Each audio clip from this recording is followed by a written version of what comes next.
Hey guys, today we're going to talk about fevers. And as for most parents, your child's first fever and pretty much every fever after that can be really scary. So I'm Dr. Kaylee with Navigate Health and Wellness, and here's what I tell most of my patients in the office. So before we can talk about treating fevers, we need to know why your child has a fever, right? We need to understand what's happening under the surface so we can respect the body and its healing process.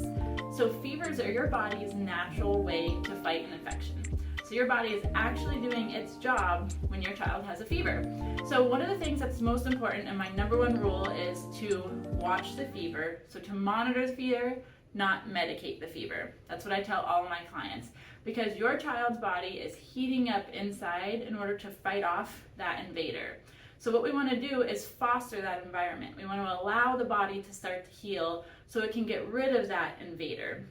Now, if we were to medicate that fever, we're lowering the body's natural temperature, and we're actually allowing that infection to last even longer. So by medicating the fever, you're actually keeping your child sick longer. Now, when we talk about medicating the fevers, most people turn to Tylenol, right? Most pediatricians are still going to recommend that.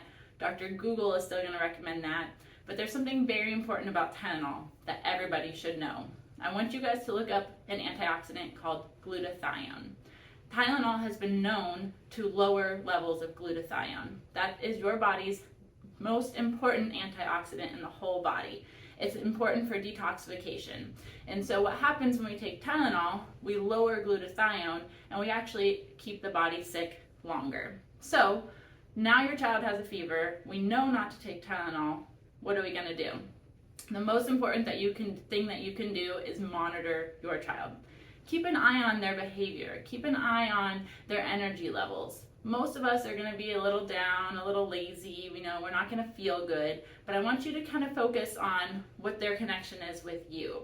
If they start to get a very, very high fever, they start to be kind of incoherent or not really able to focus, that's something to be concerned about.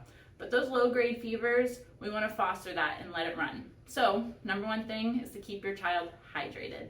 Lots of fluids, lots of water. Coconut water is great. Getting them some electrolytes, not Gatorade, but things that are low in sugar and that don't have any added colors are very, very important.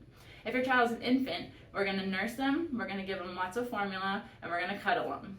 Skin-to-skin contact is one of the number one ways to help that body regulate its temperature because it's learning from your body. So keeping your kids close, keeping them cool is also the most important thing. We want to keep those cool towels on their neck and on the base of their head and the back. This is going to help the body get rid of some of that external temperature to keep their body cool, but allow the internal environment to still fight off that bacteria or that virus that it's working on right now. So hopefully those tips are helpful for you guys. If you have any more questions, we'll do a follow-up to this video and talk about fevers later. So follow, subscribe, and post any questions that you might have.